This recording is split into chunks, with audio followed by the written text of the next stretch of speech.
하나님 말씀 같이 찾아봅니다. 다니엘서 10장 19절부터 21절 같이 한음성으로 봉독합니다. 가로되 은총을 크게 받은 사람이여 두려워 말라. 평안하라 강건하라 강건하라. 그같이 내게 말하되 내가 곧 힘이 나서 가로되 내 주께서 나로 힘이 나게 하셨사오니 말씀하옵소서. 그가 이르되 내가 어찌하여 내게 나온 것을 내가 아느냐. 이제 내가 돌아가서 바사군과 싸우려니와 내가 나간 후에는 헬라군이 이를 것이라. 오직 내가 먼저 진리의 글에 기록된 것으로 네게 보이리라.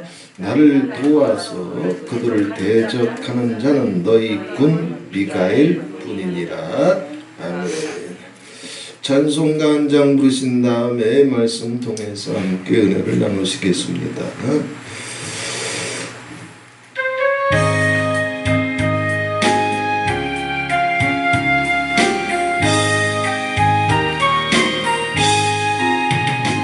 어두운 밤 마음에 잠겨 역사의 어둠이 떴을 때에 계명성 동쪽에 밝아 이 나라 여명이 왔다. 고요한 아침의 나라 빛 속에 새롭다. 이 삶 속에 얽혀 이 땅에 생명 담노하간다. 폭포에 뿌리는 기포 하늘로 줄기까지 솟을 때 가지 복만을 내요 그 열매 만민이 산다. 고요한 아침의 나라 일꾼을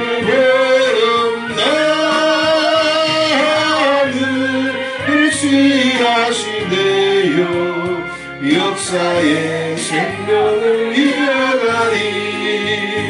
많은 샘줄기 용솟아 거칠은 땅을 흘러잡실 때 기름진 푸른 벌판이 눈앞에 활짝 트인다. 고요한 아침의 나라 새하늘 새 땅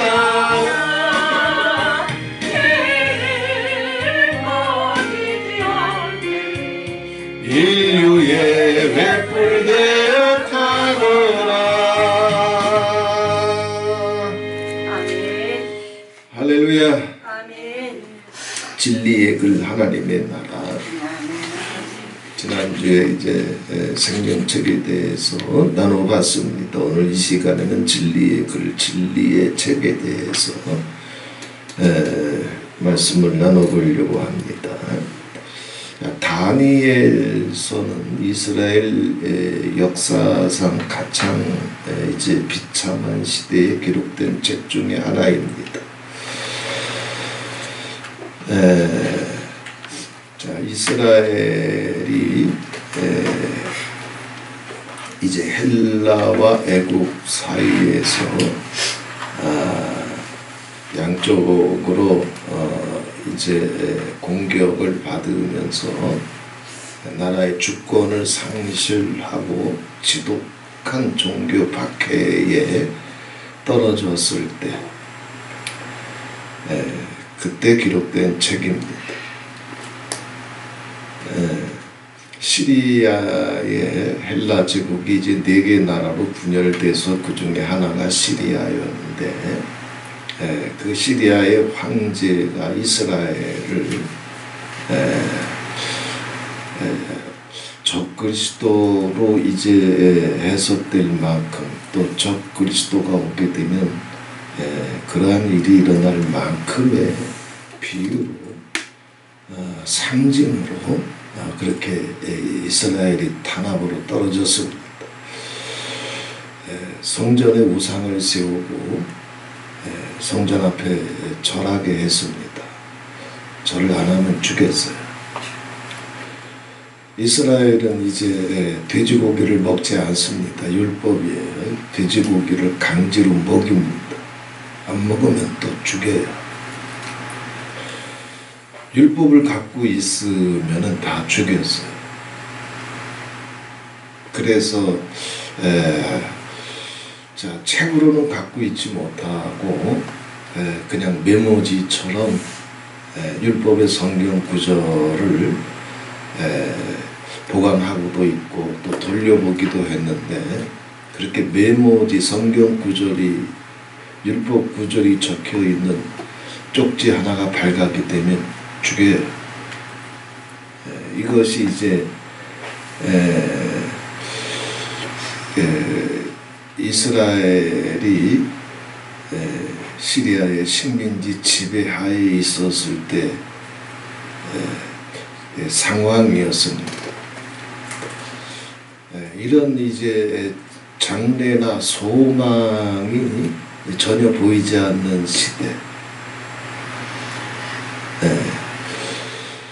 이런 시대 속에서 다니엘이라고 하는 책이 편찬이 됐고, 물론 다니엘은 이 시대 사람이 아닙니다. 다니엘은 그로부터 몇백 년 전에 이스라엘이 남왕국 북왕국 이스라엘이 다 망한 다음에 바벨론의 포로로 잡혀갔을 때 그때 실제했던 인물이 다니엘입니다. 이 다니엘의 이야기가 구전으로 전해져 내려오다가 바로 이제 한 주전 한 200여 년 전에 이제 다니엘의 이야기가 책으로 출판이 된 겁니다. 많은 사람들이 볼 수 있도록. 왜냐하면 다니엘은 사자굴을 뚫고 나온 사람이거든요. 그리고 그의 친구 사드락, 메삭, 아벳느고는 풀물불에 던져졌지만 천사들의 기적과 같은 보호로 말미암아 머리카락 하나라도 거슬리지 않고 하나님이 건져내셨다 그랬어요. 그러니 이 다니엘과 그의 세 친구 사드락, 메삭, 아벳느고의 이야기를 통해서 이 시대에 우리가 절망하지 말고 포기하지 말고 다니엘처럼 믿음을 지키자.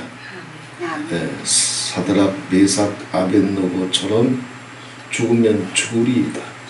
우상 앞에 절하지 말고 믿음을 지키자. 그러한 소망과 위로와 격려와 용기의 차원에서 다니엘이 이제 이 시대에 출판돼서 왜냐하면 다니엘서는 갖고 있어도 이게 율법서가 아니에요. 그래서 많은 사람들이 돌려보면서 위로와 격려와 소망과 용기를 얻었던 책이 이제 다니엘서입니다. 자, 그 책에 오늘 다니엘이 깨닫고 기도했을 때 다니엘서에는 인류의 마지막 시대까지 아버지께서 인류의 역사를 어떻게 경영하시고 계획하시는지 그 모든 비밀들이 다니엘서에 기록이 되어 있습니다. 자, 이런 하나님의 경영, 계획, 섭리 이것이 기록된 책이 오늘 이제 나오는 진리의 글, 다니엘서 10장 21절에 진리의 글 혹은 진리의 책이라고 그랬습니다. 이거는 하나님의 인류 역사 전체를 어떻게 섭리하시고 어떻게 경영하시고 어떻게 계획하시고 무엇을 목표로 해서 어떻게 회복하시고 완성해 가시는지 그 모든 비밀이 담겨진 책이 진리의 책이고 진리의 글입니다.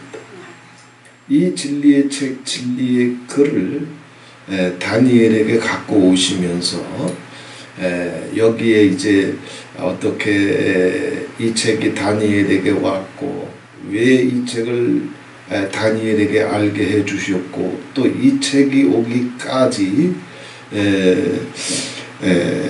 자 미가엘이 다니엘을 위해서 어떻게 싸워줬는지 아주 짧지만 여기 나와 있습니다.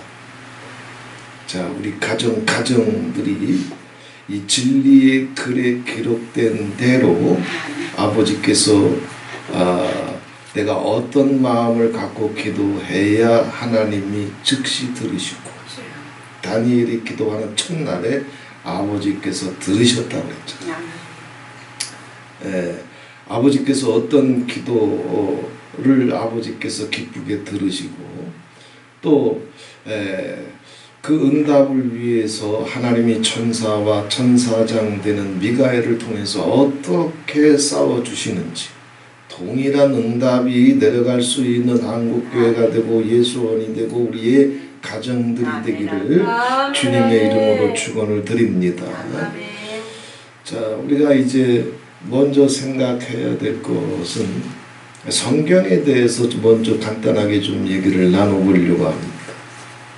성경은 크게 이제 지금까지 기독교가 시작된 이후로 성경을 해석하는 관점은 크게 요약하면 네 가지예요. 네 가지. 그리고 개신교인들이 가장 정확한 성경 해석이다. 성경은 이렇게 해석해야 된다. 성경은 이런 관점에서 봐야 된다. 라고 끈질기게 고집하고 있는 것이 우리가 들어보셨을 거예요. 이 구속사적인 성경 이해. 이걸 굉장히 중요하게 생각하고 끈질기게 고집을 합니다. 그런데 자, 아담과 하와가 범죄한 이후에 에덴에서 쫓겨났고 추방됐고 그때로부터 하나님은 가죽옷을 지어 입히시고 인간이 뱀에게 자기 영혼을 스스로 넘겨서 에덴에서 추방됐지만 하나님은 그런 인생들을 긍휼히 여겨주셔서 구속하시기로 결정하시고 그 구속의 역사가 담겨진 책이 바로 성경이다. 이것이 가장 이제 개신교로 대표되는 복음주의적 성경 해석, 구속사적 성경 해석입니다.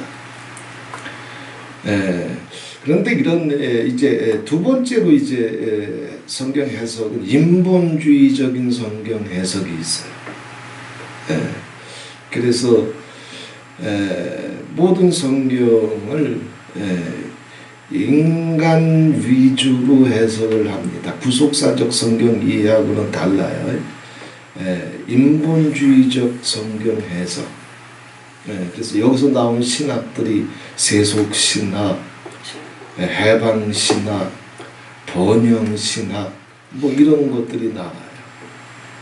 내가 행복하고 내 가정이 평안하고 부요와 축복이 오고 사랑과 존경을 받고 자, 예수를 믿어도 이렇게 인본주의적으로 해석을 합니다. 이건 대표적인 예수를 믿지만 그들 속에 영의 세계에 대한 경험이 없는 자들 오늘 다니엘서에도 보게 되면 여러 가지 얘기가 나오잖아요. 천사들이 와 그 천사가 다니엘이 기도했을 때 저 하늘로부터 천사들이 기도의 응답을 갖고 옵니다. 자, 이것부터 벌써 우리 차원을 넘어선 얘기잖아요.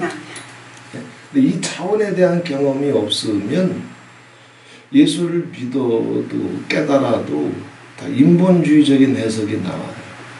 내가 사랑받아야 되고 나 무시당하면 안 되고 내가 축복받아야 되고 나 가난하면 안 되고 그게 은혜고 그게 축복이고 조금 더 폭을 넓히게 되면 자기가 생각하는 의, 자기가 생각하는 정의, 그것을 자기가 생각하는 정의입니다. 성경이 얘기하는 정의가 아니에요. 인본주의자들이 이야기하는 정의는 지극히 세속적입니다. 그건 뱀의 사상이에요. 거기서 나온 책들이 이제 사회주의자들, 공산주의자들, 무신론자들, 유물론자들. 예수 믿는데 무슨 무신론이 있고 유물론이 있습니까? 아니요, 수두룩해. 하나님의 진리를 잘 깨닫지 못하면 예수를 믿어도 무신론자예요. 주여 주여 한다고 돼서 다 하나님 믿는 겁니까? 아니요. 주여 주여 이름만 불러놓고 아버지 아버지 해놓고도 후레자식들 많잖아. 불효자식들 많잖아. 내 새끼는 맞지만 그건 새끼가 아니잖아. 불쌍해서 사랑해 줄 뿐이지. 주여 주여 한다고 해서 그들이 다 하나님을 믿는 자들이 아니야. 이건 성경의 선지자들이 목숨을 걸고 외쳤던 메시지예요. 그들은 유물론적인 사고방식, 무신론적인 사고방식에 붙잡혀서 하나님보다 늘 자기가 먼저예요. 자기가 사랑받아야 되고 존경받아야 되고 두 다리 펴야 되고 인정받아야 되고 높아져야 되고 성공해야 되고 무신론적이고 유물론적인 사고방식에 붙잡혀 있는 크리스찬들에게서 나온 신학이 해방신학, 세속신학, 그리고 거의 모든 크리스찬들이 붙잡혀 있는 번영신학. 자기가 소원하는 대로 잘 돼야 기도도 하고 봉사도 하지. 그게 안 돼 봐. 번영이 자기 삶 속에 오지 않아 봐. 기도 봐라, 첫사랑 봐라, 감사 다 봐라. 무신론자들이 명목상 종교인일 뿐이지. 자, 그 다음에 세 번째 이제 2000년 역사의 대표적인 신학이, 첫 번째는 이제 세속신학, 첫 번째는 이제 복음신학, 복음주의, 두 번째는 이제 인본주의, 세속신학, 번영신학, 해방신학, 세 번째는 언약신학이라고 하는 것이 있습니다. 자, 성경은 하나님의 말씀, 하나님의 약속, 하나님의 진리, 하나님의 언약이 끊임없이 선포되거든요. 그래서 하나님의 보좌에서 하나님이 한번 말씀하시게 되면 성경 창세기에서부터 기록된 하나님의 보좌로부터 나온 하나님의 모든 언약은, 말씀은, 로고스는 그대로 이루어집니다. 1.1이 또 땅에 떨어지지 아니하고 그대로 이루어져요. 하나님은 말씀으로, 로고스로 온 세상을 창조하셨다고 그랬습니다. 우리는 창조된 것을 눈으로 볼 수 있어요. 뭔가 나타나야지만 눈으로 볼 수 있어요. 그런데 그것이 우리 눈으로 보고 이제 손으로 만질 만큼 우리가 3차원적인 어떤 그런 감각을 가지고 경험하기 전에, 그 전에 이것들이 어디서 왔느냐? 로고스, 말씀, 진리, 영에서 왔답니다. 이것은 이미 현대 과학에서 밝혀진 이제 진리입니다.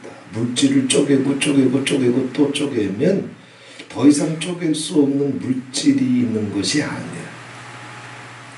희한하게 모든 물질을 나누고 나면 뭐만 남느냐 하면 물질은 없어요. 뭐만 남아요? 그걸 이제 양자라고 그러는데 에너지만 남아, 파장만 남아, 진동만 남아요. 물질이 아니에요. 무에서 유가 나온 거예요. 자, 하나님의 말씀은 그 말씀이, 즉 영이, 파동이 움직이게 되면 그걸 성경은 가리켜서 로고스라고 그럽니다. 말씀이라고 그럽니다. 예. 자, 이것이 움직이게 되면 빛이 있으라 하시면 빛이 있었고 그랬어요. 이게 과학이에요. 그래서 소련의 유물론자들, 공산주의자들, 무신론자들, 그 소련의 최고의 과학자였던 한 사람이 자, 창세기 1장 3절을 보고 나서 하나님을 믿게 됐어요. 왜냐하면 자기가 이제 지금까지 연구해온 그 물리학에서 빛이 있으라 하시면 빛이 있었거든요. 빛은 물질이 아니요. 빛은 입자이기도 하면서 파동이기도 해요. 어떤 때는 입자가 되기도 하고 어떤 때는 눈에 보이지 않는 에너지 파동이 되기도 해요. 이 과학자가 창세기 1장을 보고 나서 하나님이 천지를 창조하실 때 최초로 창조하신 게 빛이라고 하는 것을 성경을 통해서 어느 순간 접하고 나서 이야, 신이 살아계시구나. 왜냐하면 물리학의 세계에서는 알아요. 빛이 없이는 어떤 것도 존재할 수가 없어요. 빛은 모든 눈에 보이는 것의 근원입니다. 빛은 나타나는 모든 것들의 시작이에요. 그 빛, 모든 것들이 만들어지기 위해서는, 창조되기 위해서는, 나타나기 위해서는 그 전에 있어야 될 게 뭐냐 하면 빛이에요. 성경은 완전한 과학입니다. 그래서 그 빛이 하나님의 말씀으로, 하나님의 에너지로, 하나님의 빛으로, 진리로, 로고스로, 영으로 이것이 이제 창조가 됐는데, 이 하나님의 말씀은 천지간에 그대로 이루어진답니다. 그래서 성경에 나오는 하나님의 말씀, 언약, 로고스, 진리들을 중심으로 해서 성경 전체를 풀어갑니다. 이것을 가리켜서 언약 신학이라고 해요. 지금까지 기독교 2000년사에 나온 성경 해석은 전부 다 이 네 가지 관점 안에 다 들어가 있어요. 그 이상은 없어요. 그 다음에 또 한 가지가 있는데, 이건 복음주의나 구속사적 성경 이해, 혹은 세속신학 인본주의, 혹은 언약신학하고는 다르게 이런 것들은 이제 많은 사람들이 다루는데, 자, 한 가지 맥이 있는데 그 맥이 뭐냐면 하나님의 나라예요. 하나님의 나라. 그런데 하나님의 나라를 주제로 해서 성경을 풀어가는 신학자들이나 기독교적 사상가들은 천에 하나 만에 하나예요. 왜냐하면 하나님의 나라를 중심으로 해서 성경을 풀어가려고 하면 진짜 핵심은 하나님 나라에 있어요. 성경을 제대로 풀려면은 모든 관점보다 더 우선인 게, 더 먼저인 게, 더 핵심인 게 하나님의 나라입니다. 킹덤 오브 갓, 하나님의 주권. 단순히 나라라고 하는 것을 어떤 공간적인 개념으로 생각하시면 안 돼요. 그것을 뛰어넘는 겁니다. 하나님의 주권, 하나님의 통치, 이 하나님의 주권과 통치는 저 하늘 저편에 울타리 쳐놓고 그 공간 속에 하나님의 나라가 있는 것이 아니에요. 하나님의 주권과 통치가 미치지 않는 곳이 있다? 없어요. 내가 새벽 날개를 치며 하늘에 올라갈지라도 여호와는 거기 계시고, 땅속 깊은 곳 음부에 떨어질지라도 여호와는 거기 계시고, 새벽 날개를 치며 바다 끝에 가서 거할지라도 지는 죽을 힘에서 힘을 쏟아서 달려갔지만 여호와는 이미 거기 계셔요. 하나님의 나라라고 하는 것은 하나님의 주권, 하나님의 통치, 하나님의 경륜과 섭리가 미치는 모든 영역이 하나님의 나라입니다. 그런데 이 하나님의 나라는 인간의 차원으로는 경험하기가 하나님의 사람들이 아니고서는 영의 사람들이 아니고서는 깊은 기도의 사람들이 아니고서는 믿음의 눈, 마음의 눈, 영의 눈이 열리지 않고서는 하나님 나라를 경험할 수가 없어요. 그래서 복음주의니 복음신학이니 혹은 세속신학이니 인본주의니 언약신학이니 이런 것들은 우리가 성경을 통해서 또 세상적인 경험이 있으니까 마음껏 쏟아낼 수 있지만 5차원 6차원을 넘어가는 이 하나님 나라의 영의 세계, 영의 눈, 영의 관점에서 인류 역사를 내려다보는 성경이 그것을 기록하고 있어도 그 경험이 없다 보니까 이건 다루기가 매우 힘듭니다. 그래서 하나님 나라 혹은 천국이라고 하는 주제를 가지고 성경 전체를 관통하면서 성경을 풀어내는 기독교적 신학자들이나 사상가는 거의 찾기 힘들어요. 없는 건 아니에요.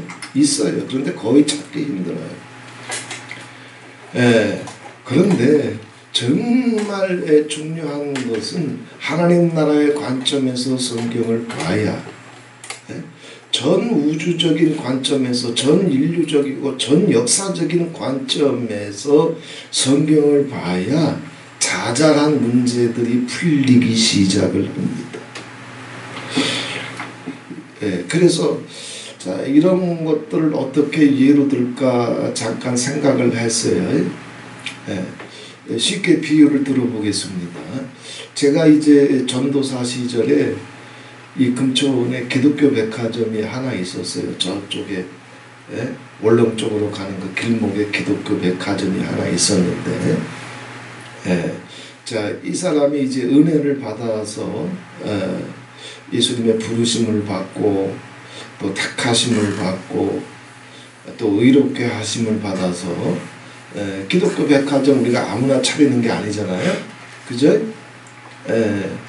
좀 물질적인 축복도 있어야 되겠지만 그것을 뛰어넘어서 기독교 백화점 하나 차려놓으면 평생 그런 종교적인 분위기 속에서 살아가야 되는데 그거 쉽게 아무나 할 수 있는 일이 아니거든요. 자, 그래서 기독교 백화점을 차렸어요. 이건 이제 복음주의적인 해석이에요. 내가 크리스찬이 됐어. 두 분이 다 집사였어요. 내가 집사가 됐어요. 이게 다른 일보다 내가 성경도 팔고 종교서적도 팔고 달력 주문도 받고 종교적인 이런 상징물들도 팔면서 자, 이렇게 자기 평생이 이제 종교적인 은혜 속으로 복음 속으로 들어왔어요. 자, 그거는 아까도 얘기했지만 성경 전체에는 4가지 맥이 있는데 내가 아무리 예수를 믿어봤자 4분의 1쪽이에요. 사과를 4등분 했다고 칩시다. 그럼 4분의 1쪽만 딱 들고 잘라서 4등분 하게 되면 이쪽만 빨갛지만 이쪽은 허옇잖아. 사과를 생전 보지도 못한 사람들한테 그렇게 4분의 1만 짝 자른 사과 가지고 가서 이게 사과입니다 그러면 사람들은 다 그게 사과인 줄 알아. 이쪽은 빨갛고 이쪽은 허옇고 저쪽에 조금 비슷한 게 씨도 아니야. 이제 4등분 됐으니까 뭔가 이렇게 딱딱한 게 있고 그러면 그게 다 사과인 줄 알아. 이게 구속사적 성경 이해 복음주의자들이 갖고 있는 성경에 대한 기독교에 대한 오해와 편견과 독선. 그래서 내가 기독교 백화점 차려놓고 거기에 있으면 나는 천국 간대. 나는 구원 받았대. 왜? 그 분위기 속에 있으니까. 근데 사과를 4분의 1쪽 딱 잘라놓고 그거 사과라고 가리키면 다른 사람들은 그게 다 사과인 줄 안 되니까. 그 제가 종종 하는 말이 있어요. 하나님은 인간을 불쌍히 여기시고 긍휼히 여기시고 오래 참으시며 인자와 긍휼로 인생을 심장 멈출 때까지 떠나지 아니하시고 싫어도 버리지 아니하시고 머리카락까지라도 세시며 눈동자와 같이 지켜주시고 악인이라도 멸망치 않고 다 진리를 깨닫고 구원에 이르도록 사랑해 주시는 분이지만 유독 인간에게 필이 꽂힌 사팔뜨기가 아니야. 하나님은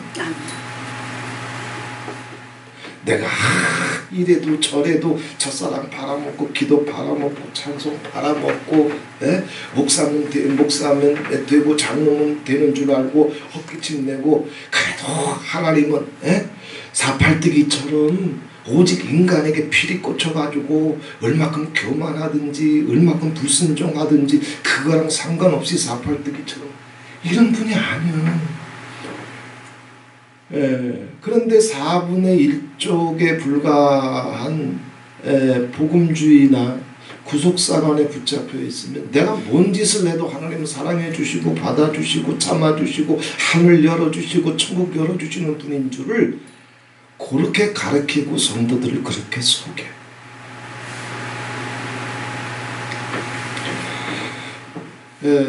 그때 우리가 이제 우리 사모랑 같이 가끔 가다가 이제 뭐 물건 살 일이 있으면 그 기독교 백화점 갑니다. 자, 종교적으로는, 구속사적으로는, 복음적으로는 완전히 기독교적인 분위기 속에 들어가 있어요. 근데 몇 번 찾아가다가 잘 안 찾아가요. 기독교 백화점이 그때 금천에 그거 한 군데밖에 없기 때문에 성경을 살아갈 때나 혹은 뭐 필요한 거 살아갈 때는 기독교 백화점이 그 하나밖에 없으니까 서울까지 왔다 갔다 하기에는 힘이 드니까 가요. 가면 한 10번 가면 한 3-4번을 싸우고 있어. 두 분 다 집사람. 손님이 왔는데도 싸워. 손님이 물건을 고르고 있는데도 싸워. 그것도 눈치 안 채게 대충 싸우는 것이 아니라 소리 꽥꽥 지르고 싸워. 자, 이게 뭐예요? 종교와 생명의 차이. 다른 말로 하게 되면, 아까로 얘기하게 되면, 자, 종교 속엔 들어와 있어요. 말씀과 생명은 같은 말이에요. 말씀, 언약, 로고스, 생명은 같은 말이에요. 자, 종교 속에 들어와 있는데 아까 언약 신약이다 그랬죠. 하나님의 언약, 하나님의 말씀으로는 들어와 있다? 못 들어와 있어. 싸워. 어떤 때는 막 죽일 듯이 싸워. 자, 이거예요. 4분의 1쪽짜리 사과만 갖고 있어요. 근데 다른 쪽이 없어. 요것만 갖고 있으면 자기가 집 사고, 요것만 갖고 있으면 내가 목 사고, 이것만 갖고 있으면 내가 천국 가는 줄 알아요. 4분의 1이라고. 그거 사과 아니야. 사과의 4분의 1쪽은 맞지만 사과 아니야. 그 사과에 또 다른 쪽을 붙여야 사과가 되는데 나머지 한쪽이 뭐예요? 언약이란 말이에요. 말씀이란 말이에요. 그 말씀을 어떻게 다 지킵니까? 대표적인 것만 얘기했죠. 하나님의 사람들은, 영적으로 성숙한 사람들은, 성숙한 크리스찬들에게서 나타나는 대표적인 특징이 있어요. 뭐냐 하면 온유해. 온유해. 나처럼 온유해. 뭐가 마음에 안 드니? 뭐가 자존심이 상했니? 네가 왜 날 무시하니? 펄쩍펄쩍 뛰는 게 있다? 없어. 그건 종교예요. 예수님 말씀하셨잖아요.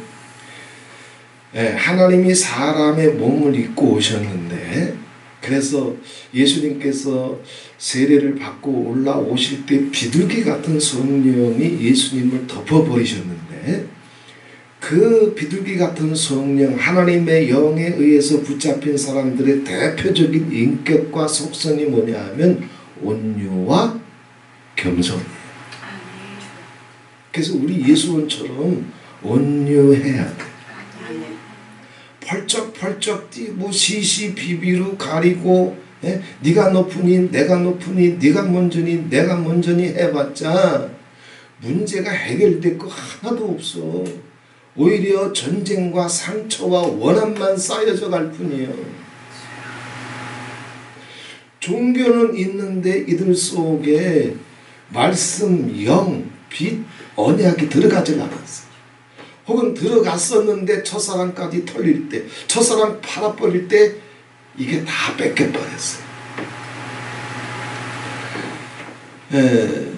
10번을 가면 3번을, 아무리 안 싸워도 3번을 싸우고 있어요. 종교적으로는 집사지만 그 인격적이고 영적인 그 실체는 이미 하나님의 말씀에서, 언약에서 벗어나 버렸어요. 아브라함이 아브라함 될 수 있었던 것은, 아브라함에게 무슨 십자가 있었어요? 무슨 성전이 있었냐고. 십자가도 없고 성전도 없는데 절기도 없어.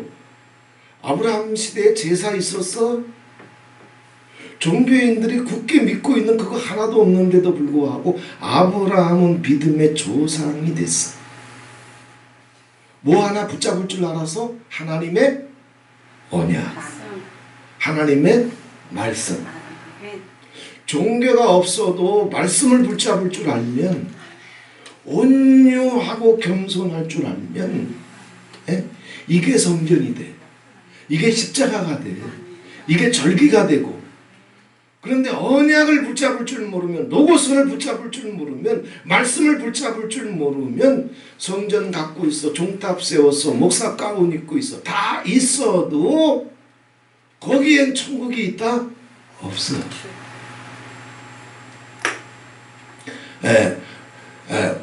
그러면 공목사 세례도 아니고 주일 성수도 아니고, 그럼 온유하고 겸손한 사람은 다 천국 가는 거야? 아니요. 온유와 겸손의 뜻이 달라.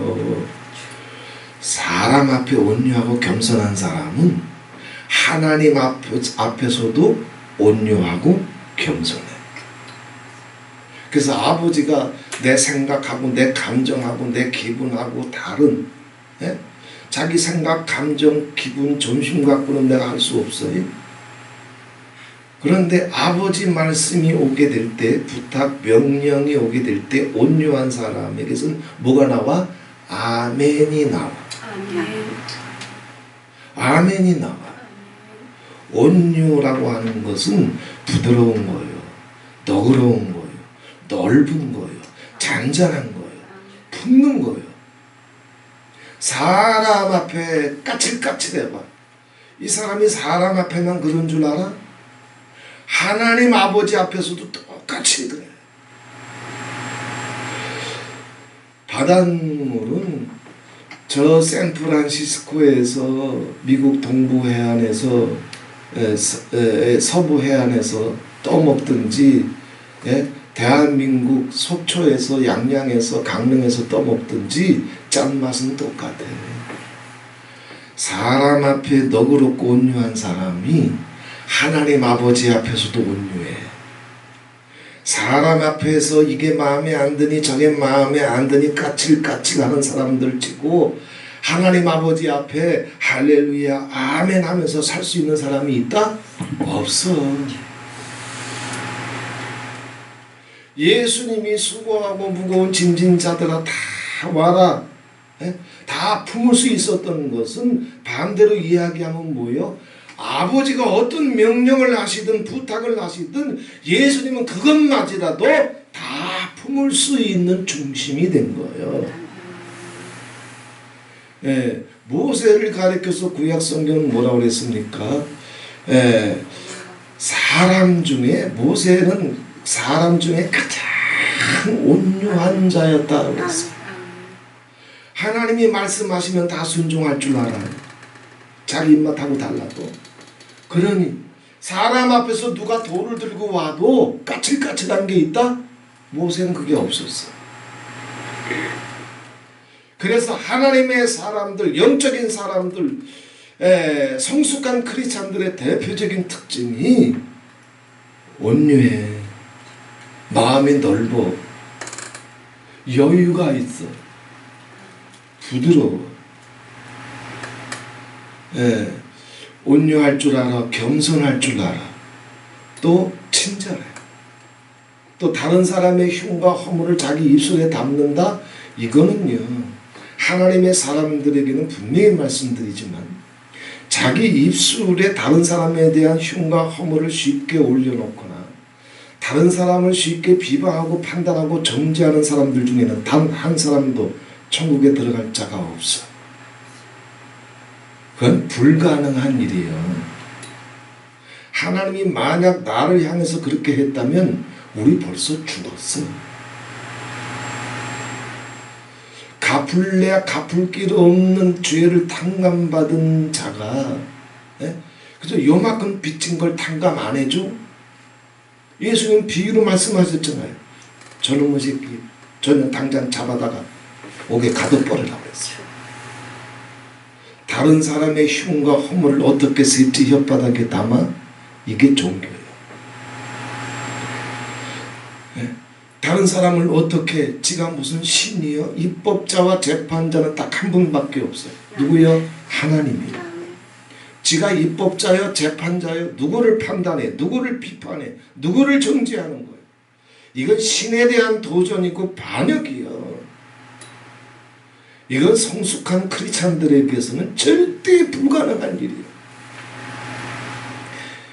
이런 것들은 기본입니다. 이런 것들이 내 삶 속에 온유, 겸손, 그리고 친절, 그리고 용서, 그리고 어떤 사람의 흉과 허물을 보든지 그걸 판단하거나 비방하지 아니하고 허물을 덮어주는 긍휼, 이런 것들이 내 삶 속에 영으로 나를 기름 붓고 있다면 당신은 크리스찬이 맞아. 이름이 생명책에 기록된 게 맞아.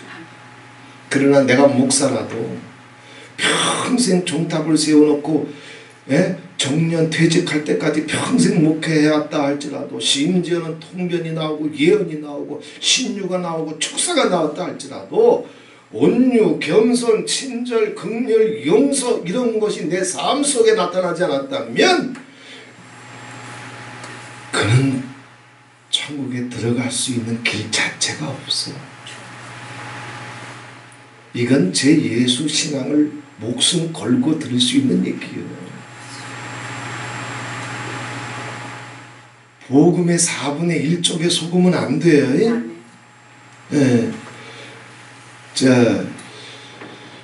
자, 그런데 만약에 이 사람이 이렇게 기독교 편의점을 하면서 이제 그런 종교적인 은혜 속에서 난 정말 이 분위기 속에서 살고 싶고 이렇게 봉사하면서 살고 싶고, 그런데 온전히 언약을 잃어버리고 말씀을 잃어버려서 그냥 10번 가면 3번을 싸우는데 얼굴이 시뻘게 가지고 침 튀고 여자는 피하고 남자는 막 쫓아다니기도 하고 손님이 왔는데, 근데 이것도 해결돼 가지고 언약까지 있다고 칩시다. 언약까지 있어요. 자, 그러면은 지금 비유를 드는 거예요. 그럼 하나님 나라의 신학은 뭐냐? 이 사람의 생각이 폭이 더 넓어지는 거예요. 더 깊어지는 거예요. 그래서 자기 한 사람 그냥 종교적인 분위기로 들어와 있는 것으로 만족하는 것이 아니라 비유입니다. 자, 여기서부터 작게 이제 출발을 해가지고 하나님 축복을 받아서 더 많은 직원들도 축복을 많이 받으면 직원 많이 안 써도 되지만 그래도 헐일 없는 놈들, 불쌍한 놈들, 혹은 갈 곳 없는 놈들 막 불러다가 직원으로 쓰는 거예요. 안 써도 되는데 쓰는 거예요. 왜냐하면 자기 남는 돈을 그 직원들한테 한두 명 쓰면 될 직원들을 10명, 20명 써봐. 그럼 자기 가질 게 없어. 자, 그렇게 나눠주기 시작하는 이유가 뭐냐 하면 이 사람이 더 큰 계획을 갖고 있다고 칩시다. 자기 부부가 충분히 먹고 이제 종교적으로 뿐만 아니라 말씀에 있어서도 정말 천국이 이루어졌는데 생각의 복을 더 넓혀서 많은 사람들을 예수님 포도원의 비유에서처럼 새벽에 나가서 그 포도원에서 일할 사람을 다 데리고 오잖아요. 그런데 9시에도 나가고 3시에도 나가고 12시에도 나가고 3시에도 나가고 6시에 일이 끝나는데 5시에 나가서 데리고 들어와. 이 사람들은 필요해서 데려온 사람들이요? 아니요, 불쌍해서. 이미 필요한 사람들은 새벽에 다 데리고 왔어. 근데 주인이 일을 얻지 못해서 장터에서 누가 나 안 불러주나 기다리고 있는 사람들 불쌍해서 당신이 궁금해서 나갔다가 아직도 일 못 찾고 있으니까 와서 일해라. 안 줘도 될 일당을 줘. 그리고 12시에 또 나가서 또 불러와가지고 일당이 또 나가. 그걸로 끝나나 3시에 또 나가서 또 불러와 또 일당을 줘. 6시에 일이 끝나는데 5시에 이 주인이 또 나가. 그래서 그 사람들도 데리고 와 1시간만 일해라. 근데 일당은 다 똑같이 줘버렸어. 자, 만약에 이 사람이 기독교 백화점을 하는데 그런 중심을 가지고 이 사람에게도 저 사람에게도 자기 번영을 나누는 거예요. 자기 축복을 나누는 거예요. 이것을 아주 인간적으로 해석하게 되면 번영신학이 되지만 하나님 나라의 관점에서 해석하게 되면 이렇게 이 사람들을 불러다가 한 사람 한 사람 예수 만나게 해주고 열심히 일하는 열심히 빈둥거리지 아니하고 도박하지 아니하고 주식에 돈 뺏기지 아니하고 마음 뺏기지 아니하고 코인에 정신 팔리지 아니하고 자기가 수고하고 땀 흘린 만큼 정직하게 살 수 있는 방법만 이들이 몸에 익힌다면 그러면 가난해지진 않아. 정직하고 성실하기만 하면 이 두 가지만 있으면 하나님은 부를 약속하신 분이에요. 필요한 만큼의 부는 두 가지만 있으면 주신다고 그랬어요. 정직과 성실. 그래서 그 빈둥거리는 사람들한테 이거 가르쳐 주면서 한 사람 한 사람들이 정직을 배워가고 성실을 배워가고 또 그 포도원 주인을 통해서 기독교 백화점 주인을 통해서 복음도 접하고 언약도 접하게 되면 그 마을에 이 사람들을 통해서 빛이 나타나기 시작하잖아. 그래서 이 기독교 백화점 주인이 그 백화점 주인 얘기하는 것이 아니야. 지금 이제 예를 드는 거예요. 만약에 더 큰 계획을 갖고 있어서 최종적인 목적이 뭐냐면 파주시 자체를 내가 하나님 아버지 앞에 봉헌해 드리고 싶고 기독교 도시로 예수의 도시로 하나님의 도시로 내가 올려줄 수 있는 큰 목표를 가지고 그렇게 경영하기 시작했다면 이게 하나님 나라의 관점이 되는 거예요. 지금 이 자기 밑에서 직원들이 일하고 있지만 이 사람들이 일을 해도 거기까지는 생각 안 해. 자기 아침에 출근해서 일하고 필요한 월급 받고 주인에게 약간의 감동을 받으면서 잔소리 듣지 아니하고 그래서 내가 필요한 거 번영이 오게 되면 그게 축복이라고 생각을 해. 그런데 하나님은 인류 역사를 경영하시는 데 있어서 당신을 사랑하긴 하시지만 하나님의 목적은 당신의 번영이 아니에요. 전 우주적이고 전 지구적인 하나님의 계획이 있단 말이에요. 경륜이 있단 말이에요. 섭리가 있단 말이에요. 하나님은 우리는 계획을 세워봤자 저도 30대 때부터 아버지 나한테 1년 재정 3억만 되는 교회 하나 주십시오. 내가 그러면 금천까지 그 아버지 앞에 올려드리는 거 뭐가 문제겠습니까? 근데 아무리 기도해도 3억을 안 주셔. 하나님의 역사 경영은 인간을 정말 독생자를 내어놓아 주실 만큼 사랑해 주시지만 거기 피리 꽂힌 사팔뜨기 하나님이 아니야. 하나님은 전 우주와 전 역사와 전 지구를 하나님의 영광으로 다 회복해내시고 완성해 가시는 거예요. 그런데 여기서 한 구탱이에서 밑꼬라지처럼 뒤집어 놓는 년놈들이 있거든. 그것이 뭐예요? 타락한 천사들, 타락한 마귀들, 그리고 그 마귀에게 뱀에게 자기 영혼을 털려버린 인간들, 한패가 돼가지고 어둠이 온 세상을 덮었거든. 그걸 바꿔버리려고 하나님은 선지자들의 피를 꺼내놓고 예수의 피를 꺼내놓는 거예요. 9시에도 나가고 12시에도 나가고 3시에도 나가고 심지어는 지금은 마지막 때인데 5시에 나가서도 하나님은 구원하시기로 예비하신 자들을 불러내시는 거예요. 당신을 사랑하시는 건 맞지만 당신의 번영이 문제가 아니란 말이에요. 온 하나님의 창조의 영역을 다시 하나님의 빛으로 하나님의 영광으로 회복하시는 거란 말이에요. 이게 바로 진리의 글이란 말이에요. 아버지께서 이 시대를 어떻게 역사하시는지, 만약에 그 직원들 가운데 이 백화점 주인이 우리를 안 써도 되는데, 사람은 하나님이 자기 써주면 자기가 하나님이 써주실 만한 자격과 공로가 있는 줄 착각을 해. 그 포도원에 들어왔던 놈들도 그래. 5시에 들어왔으면서도 내가 필요해서 불러줬구나 주인이, 이런 식으로 생각해.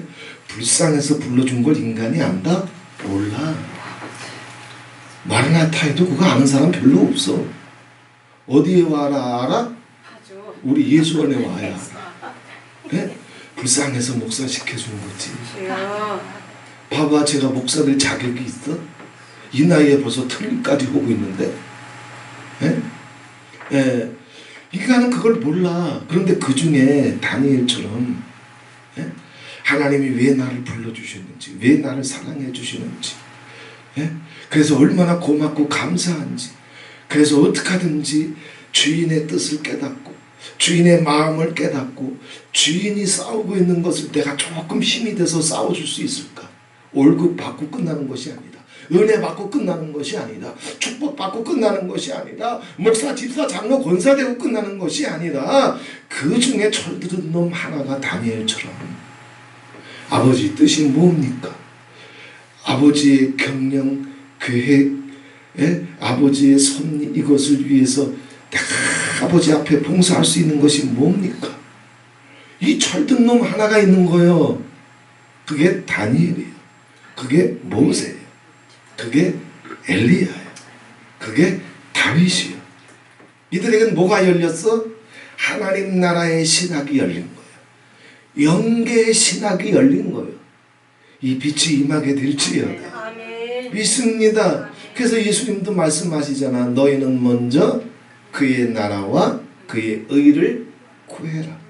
그리하면 이 모든 것을 너희에게 더하시리라. 그렇잖아요.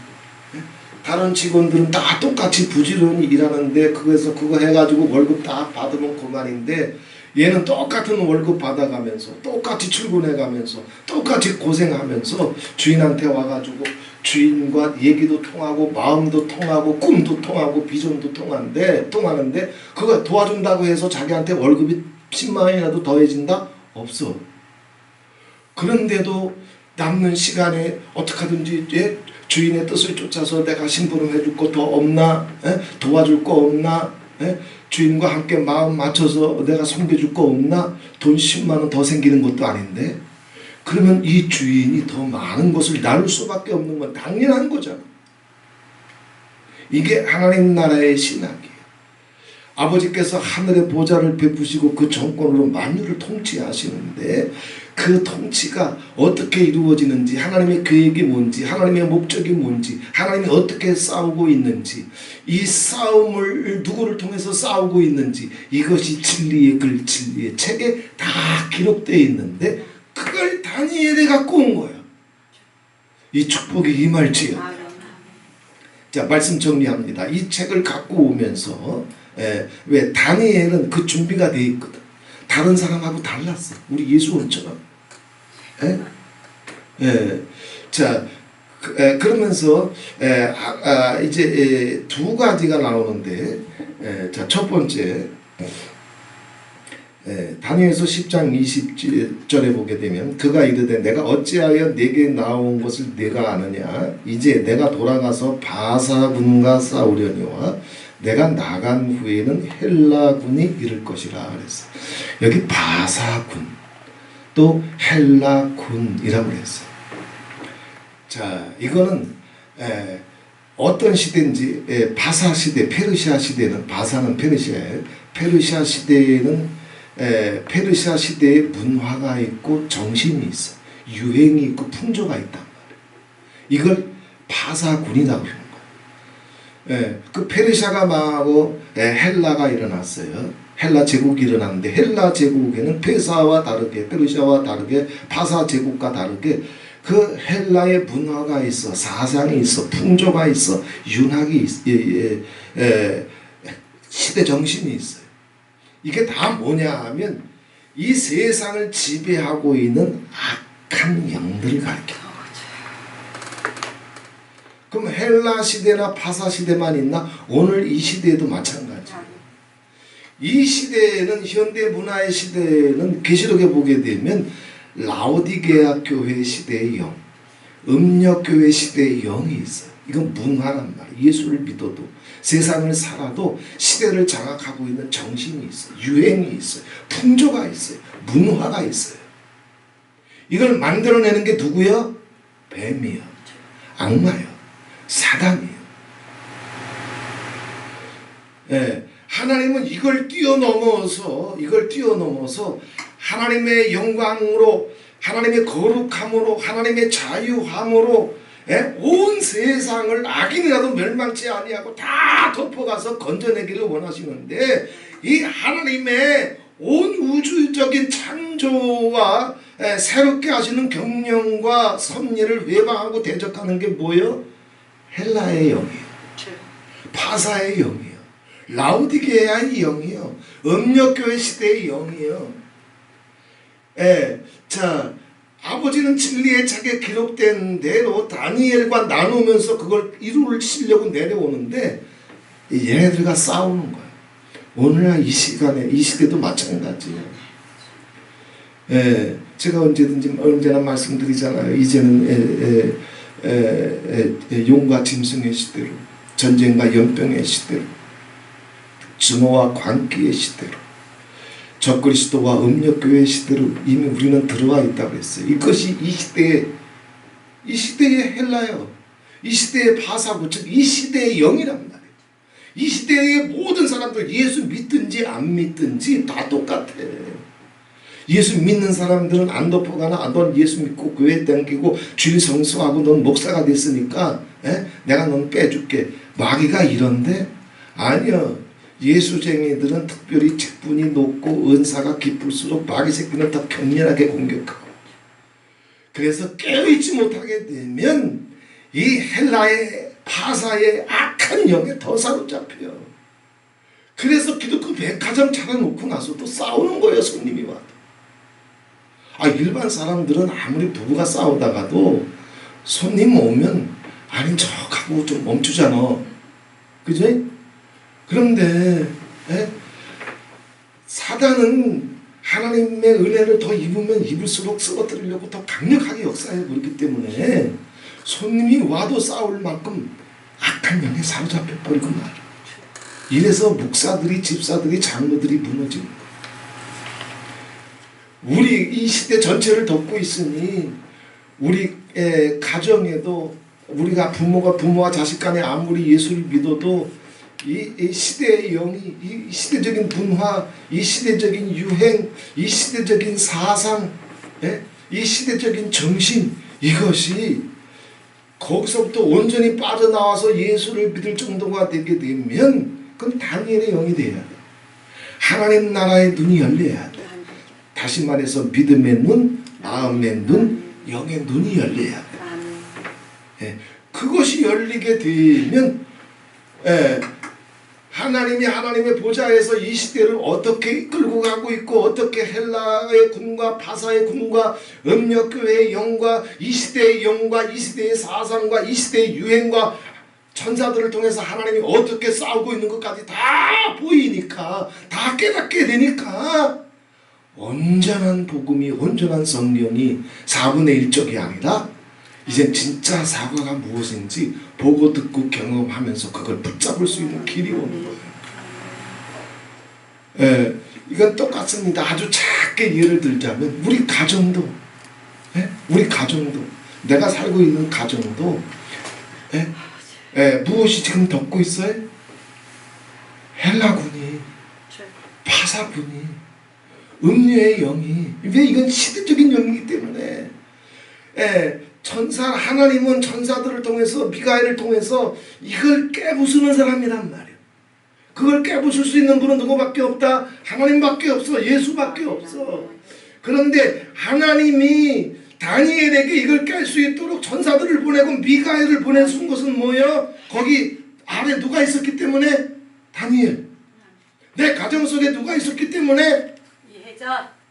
회장, 아멘. 주장, 아멘. 수진이, 아멘. 경건이, 순금이, 아멘. 정금이. 예, 다니엘이 있었기 때문에 바사국군이 다 덮고 있어도 이스라엘 전역을 덮고 있어도 다니엘이 기도하니까 이걸 깨려고 하나님이 이건 사람이 어떻게 깨? 그 시대 속에 살고 있는데 무시당해봐 멸시당해봐 시대의 영이 난 사랑받아야 돼 난 인정받아야 돼 난 존중받아야 돼 난 문안받아야 돼 이게 시대의 영이에요 악한 영이에요. 예수 믿어봤자 거기서 어떻게 빠져나와? 헬라국 군에게서 바사국 군에게서. 그런데 하나님 나라의 신학이 열려서 다윗처럼 영광의 보좌가 보여서 그것을 붙잡고 하나님의 경영에 참여하면서 주님의 뜻을 위해서 싸우면서 기도하니까 헬라국 군이 덮고 있어도 그걸 깨주시려고 바사국 군이 우리 가정에 가는 거예요. 그걸 깨려고 천사장 미카엘이 가는 거예요. 하나님의 신이 가는 거예요. 우리 가정 속에 내 자녀들이 있는 곳에 우리가 쫓아다니면서 어떻게 싸워? 그러나 어떤 것이 덮여있다 할지라도 바사군, 헬라국군, 이 시대의 음녀교회의 영, 라오디게아 교회의 영, 시대적인 악한 영들이 모든 사람을 쓰나미처럼 다 끌고 간다 할지라도 내 교회에 깨어있는 다니엘이 있으면 내 가정에 깨어있는 다니엘이 있으면 그 모든 어두움을 깨려고 천사들을 보내시고 진리의 글을 갖고 오시고 미가엘까지 보내주셔서 싸워주신다. 그런데 뭐라고 그랬어요? 바사군과 싸우려니와 내가 나간 후에는 바사국을 처리해주고 나간 다음에는 그럼 문제가 다 해결되냐? 뭐라고 그랬어요? 헬라군이 이를 것이라 그랬어요. 문제가 해결됐다 할지라도 영적인 전쟁은 끝나는 일이 있다? 없어. 없어. 이건 언제 끝나? 주님의 나라가 와야 끝나. 주님이 재림해야 끝나. 그때까지 엘라군이 가면 바사군이 미가엘을 통해서 어떻게 하든지 다니엘의 기도에 응답해 주려고 바사군과 함께 머물면서 그런 표현이 남아 있어요. 다니엘서 10장 13절 보세요. 그런데 바사국군이 21일 동안 나를 막았으므로 내가 거기 바사국 왕들과 함께 머물러 있더니 왜 붙잡혀서 머물러 있는 것이 아니야? 머물러 있다라고 하는 것은 그 가정 그 나라를 장악하고 있는 바사의 영에 헬라의 영에 음력교의 영에 붙잡힌 자들이 있어요. 그들의 마음과 생각 속에 여호와의 신이 하나님이 미가엘이 개입해서 뚫고 들어가 가지고 이들을 바꿔 가시는 거예요. 요거는 너 건드리면 안 돼. 요건 네 생각을 이렇게 바꿔. 하나님은 그 위에 계신 분이니까. 그래서 그 가정을 덮고 있고 그 나라를 덮고 있는 그 시대 정신까지 그 시대 정신의 리더들까지 창조적인 소수들이 언제든지 역사를 지배하고 끌고 가거든. 근데 그들 속에 몇몇을 통해서 아버지께서 천사장 미가엘을 통해서 생각을 바꿔버리시는 거예요. 고레스를 통해 가지고 이방 바사의 왕 고레스를 통해서 이스라엘을 해방시켰던 것처럼 제2의 출애굽을 터뜨렸던 것처럼 아버지께서 사람 속에 들어가서 그 사람 마음과 생각을 천사들을 통해서 천사장을 통해서 이렇게도 바꿔 가시면서 저렇게 바꿔 가시는 것을 가리켜서 머물러 있더니 라고 하는 거예요. 천사장이 하나님의 신이 여호와의 능력이 우리 가정에 머물러 있어서 우리가 아무리 기도해도 아버지가 그 마음과 생각들을 머물러 있어서 계속 만져주시고 바꿔주시고 감동도 주시고 빛도 주시고 녹여주셔야 아버지 역사가 나타나잖아요. 지금 그걸 하셨다는 얘기예요. 주님의 은혜가 여호와의 신이 여호와의 빛이 이 시대 속에 이 바사의 영이 음력교의 영이 온 시대를 덮고 있어도 다니엘이 있는 곳에 하나님이 빛을 비춰주시고 그 가정 위에 그 제단 위에 머물러 주셔서 이렇게도 간섭해 주시고 저렇게도 간섭해 주시면서 마침내 내 가정과 이 나라와 인류 역사를 향한 진리의 그래 계획된 대로 영광의 나라가 임하는 한국교회가 되고 우리 가정들이 되기를 바랍니다. 그러기 위해서 다니엘에게 가르쳐준 것이 뭐예요? 이제 마칩니다. 자, 다니엘서 10장 12절에 그가 내게 이르되 다니엘아 두려워 말라.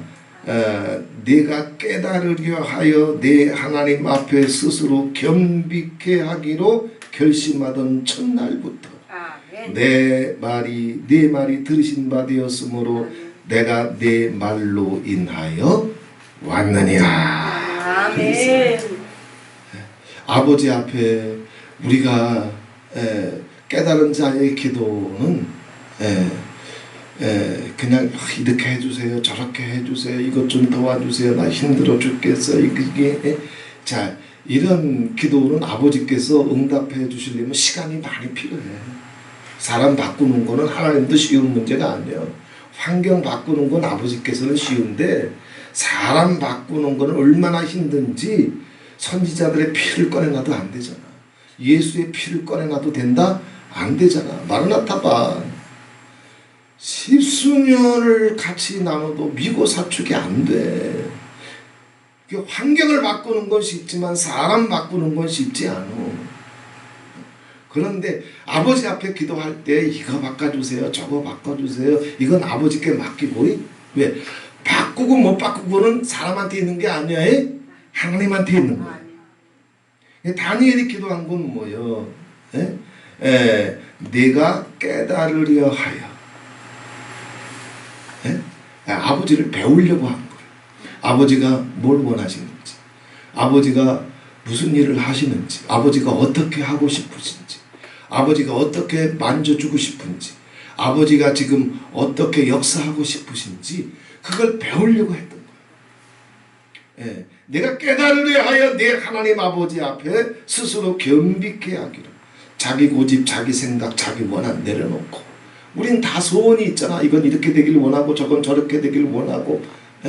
그런데 그 모든 소원들 속에는 다 자기 욕심이 얼마큼은 다 들어가 있어. 왜 그렇게 돼야 자기가 마음도 좀 편하고 눈물도 좀 없어지고 싸울 일도 좀 적고 근심도 적어지고 이런 속셈이 전혀 없는 게 아니야. 자기 욕심이 얼마큼은 들어가 있어. 그런데 그건 욕심 갖고 될 일이 아니야. 자기 거 다 내려놓고 겸비케 하기로 자기를 비우고 아버지를 배워서 아버지 뜻이 이루어지기를, 아버지 영광 나타나기를. 그래서 내가 아버지 뜻이 이루어지기 위해서 내가 어떻게 더 나를 비우고 나를 내려놓고 더 순종할지, 더 감사할지. 다니엘의 기도는 이거였던 거예요. 아버지 앞에 모든 바사의 영, 헬라의 영, 음력교회의 영, 라오디게아의 영, 이 모든 영들 한국교회에서 우리 가정 속에서 아버지께서 우리를 위해서 다니엘처럼 깨어 기도할 때 머물러 계시면서 싸워주실 줄 믿고 지금부터는 이렇게 해주세요, 저렇게 해주세요, 우리 피차 그렇게 기도하지 말고 아버지 주님의 뜻을 이루기 위해서 아멘. 내가 내 가정 속에서 뭘 하길 원하십니까? 내가 어떻게 더 감사하길 원합니까? 어떻게 더 여호와를 신뢰하길 원합니까? 어떻게 또 두려움에 붙잡히지 아니하고 실망하지 아니하고 더 강건하라. 두려워하지 말라. 평안하라. 강건하라. 강건하라. 천사가 나를 위해서 싸우고 계시는 줄 믿고 하나님은 진리의 책에 글에 기록된 대로 역사를 끌고 가시는 줄 믿고 너는 두려워하지 말아라. 너는 평안하라. 너는 강건해라.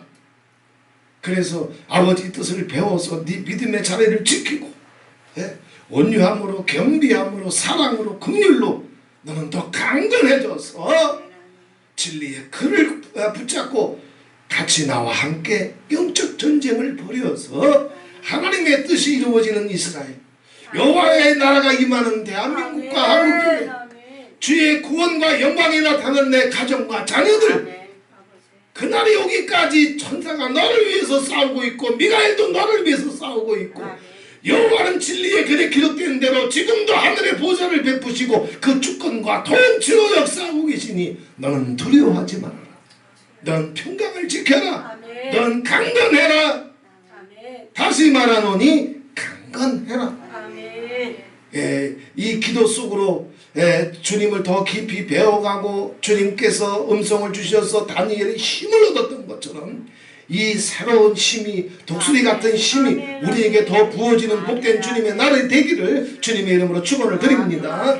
좋으신 하나님 아버지 고맙고 감사합니다. 이 역사가 어떻게 운행되고 있으며 어떻게 바사국군과 헬라군과 시대의 정신과 문화와 유행과 풍조와 사상을 하나님 아버지 굳게 꿰뚫고 들어와서 택한 백성들 하나하나의 기도의 귀를 기울이며 그들을 통해서 아버지의 이 영광과 나라를 어떻게 회복해 가기를 원하시는지 우리는 이제 다니엘서를 통해서 봅니다.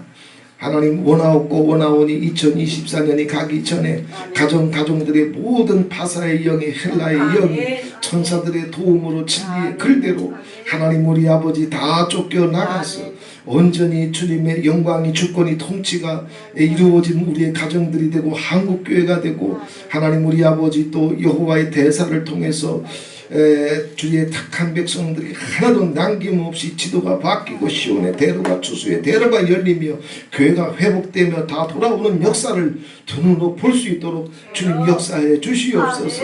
이것을 싸울 수 있는 위해서 다니엘처럼 깨어 있어서 싸울 수 있는 하나님 아버지 우리 예수원의 기도의 종들이 되게 해주시고 마르나타의 종들이 되게 해주시고 한국교회 안에서 지금도 깨어 있어서 하나님 우리 아버지 주의 이 이름을 부르며 다니엘처럼 진리의 책을 붙잡고 기도하고 있는 하나님 아버지 기도의 군사들이 될 수 있도록 축복해 주시옵소서. 예수 그리스도의 이름으로 기도하옵나이다. 아멘.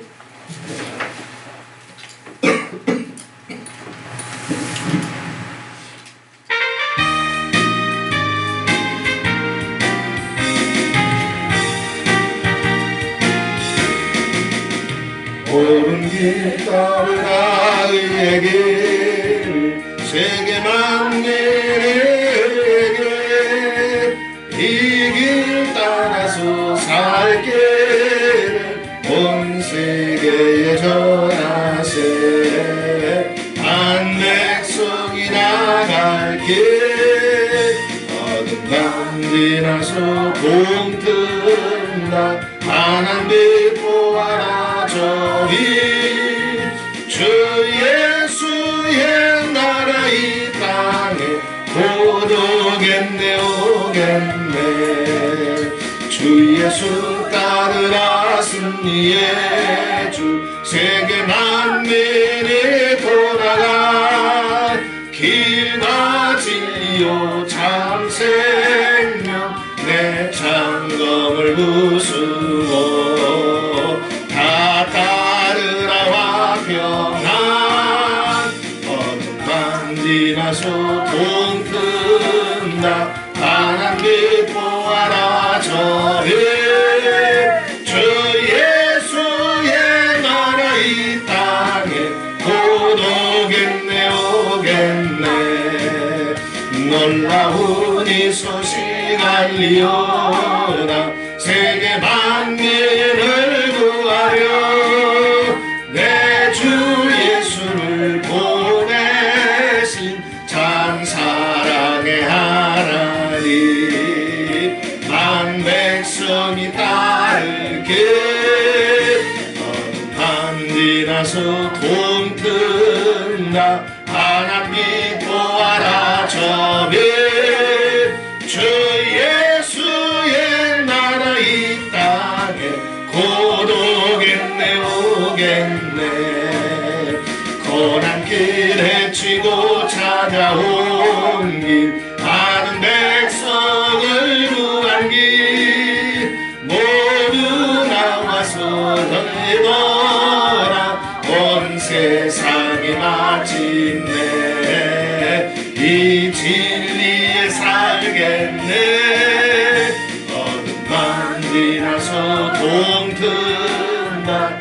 하나님 보아라 저의